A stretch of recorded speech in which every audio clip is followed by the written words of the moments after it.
Thank you madam. माननीय सदस्य श्री चंद्रशेखर जी। धन्यवाद सभापति जी।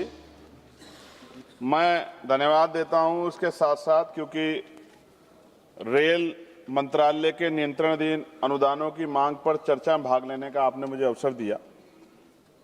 सभापति जी, मैं भारतीय रेल केवल पटरियों पर चलने वाली गाड़ियों का नाम नहीं है, बल्कि ये भारत की अर्थव्यवस्था की धड़कन और सामाजिक एकता की सबसे मजबूत कड़ी। आज भारतीय रेल दुनिया के सबसे बड़े रेल नेटवर्कों में से एक है। देश में लगभग 68,000 किलोमीटर से अधिक रेल का नेटवर्क है। प्रतिदिन लगभग 13,000 से अधिक यात्री ट्रेन और 8,000 से अधिक मालगाड़ियां चलती हैं।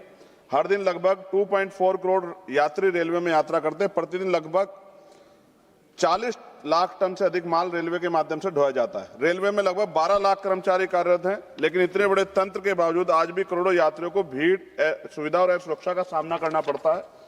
मैं कहना चाहता हूं कि रेल की पटरियों पर केवल ट्रेनें नहीं चलती, उन पर करोड़ों भारतीयों के सपने चलते हैं और जब व्यवस्था कमजोर होती है तो सपने भी पटरी से उतर जाते हैं। सभापति जी, सरकार ने वर्ष 2026-27 के लिए रेलवे के लिए लगभग 2.93 लाख करोड़ रुपए का पूंजीगत निवेश प्रस्तावित किया है। सरकार इसे ऐतिहासिक बता रही, लेकिन सवाल यह है क्या यह निवेश वास्तव में यात्रियों की सुविधाएं, सुरक्षा और रोजगार में दिखाई दे रहा है। आज भी हजारों किलोमीटर ट्रैक पुराने और कई जगहों पर सिग्नलिंग सिस्टम कमजोर है और स्टेशनों पर मूलभूत सुविधाएं कमी है। रेल सुरक्षा का सबसे महत्वपूर्ण विषय मैं स्पष्ट करना चाहता हूं कि रेल में सुरक्षा केवल रिपोर्टों से नहीं आती, सुरक्षा जमीन पर किए गए काम से आती।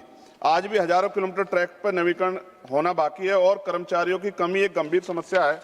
महोदय, भारतीय रेल कभी देश का सबसे बड़ा रोजगार देने वाला संस्थान हुआ करता था और सामाजिक न्याय की भावना को मजबूत करने में इसकी बड़ी भूमिका रही है।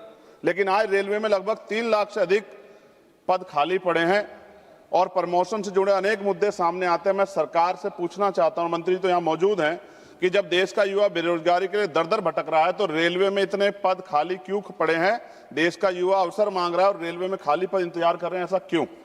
महोदया जी, मैं इस सदन के माध्यम से एक बहुत महत्वपूर्ण विषय उठाना चाहता हूं। रेलवे में अनुसूचित जाति और अनुसूचित जनजाति व अन्य पिछड़ा वर्ग के युवाओं को अवसर मिलना कम हो गया क्योंकि भर्ती नहीं निकल रही है।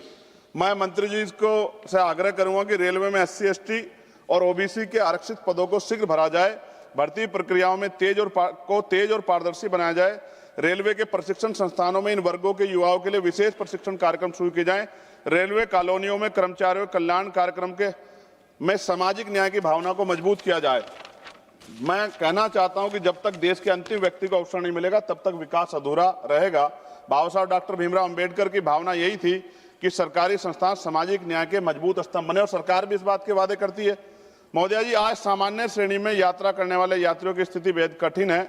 ट्रेनों में अत्यधिक भीड़, लंबी वेटिंग लिस्ट, स्टेशनों पर सुविधा कमी के कारण देश की जनता त्रस्त है। ऐसा लगता है कि आम यात्रियों की समस्याओं को उतनी प्राथमिकता नहीं दी जा रही है जितनी दी जानी चाहिए। मैं कहना चाहता हूं कि रेलवे केवल अमीरों की तेज ट्रेन नहीं होनी चाहिए, रेलवे गरीब और आम आदमी की जीवन रेखा भी होनी चाहिए। जब रिजर्वेशन कराते हैं मंत्री जी तो वेटिंग नजर आता है कि वेटिंग है। जब ट्रेन में जाते हैं, क्योंकि हम तो खुद सफर करते हैं, तो ट्रेन खाली मिलती है। ये क्या, किस तरह का भ्रष्टाचार है? इस पर आपको जानकारी करनी चाहिए और रेलवे में जनरल डिब्बे जो है आपको बढ़ाने चाहिए। साथ साथ मेरी मांग है मंत्री जी, अपने क्षेत्र से जुड़ी हुई, आप मुझे ये भी बता दें कि एक टांग पे खड़ा होकर बताऊं या दोनों टांग पे, कि जो आपका ध्यान आकर्षण हो जाए विपक्ष के सांसदों की तरफ भी। क्योंकि देखो, सरकार के जितने लोग बोले सबने आपकी बड़ाई की और हम लोग भी बड़ाई करते हैं कि आप अवसर दे दें तो और बड़ाई कर दें। तो इसलिए पूछ रहा हूं, एक टांग पे खड़ा होकर बोलो जो आप निगरानी बनाएंगे, या फिर दोनों टांग पे खड़ा होकर बोलो जो आपका ध्यान हमारी तरफ आकर्षित हो जाए।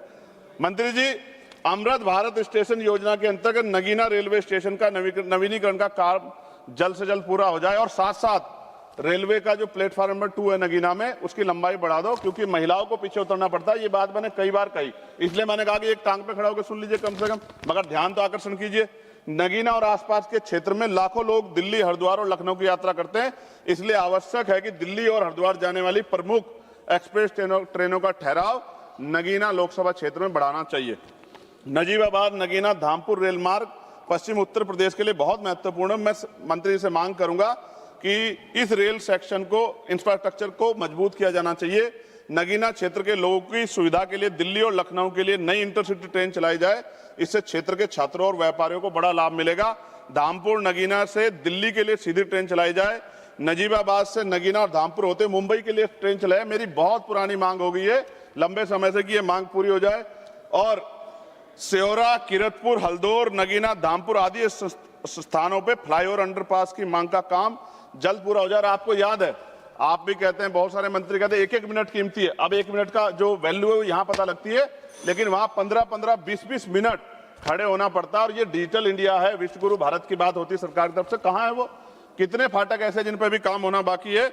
मुजफ्फरनगर में शुक्रताल में जो बहुत बड़ा तीर्थ है मंत्री जी, गुरु गद्दी अखंड ज्योति सतगुरु समनदास जी महाराज की, वहां बहुत लाखों श्रद्धालु जाते हैं, उसको भी किसी कनेक्टिविटी से जोड़िए तो इससे अर्थव्यवस्था में भी फायदा होगा और वहां के जो वहां मानने वाले लोग हैं उनको भी जो है वो भी आपका धन्यवाद करेंगे। अंत में मैं केवल ये बात कहना चाहता हूं कि भारतीय रेल केवल लोहे की पटरियों पर नहीं चलती हुई, ये देश के विश्वास और उम्मीदों पर चलती है। अगर इस विश्वास को मजबूत करना है तो रेलवे को सच में मजबूत करना होगा।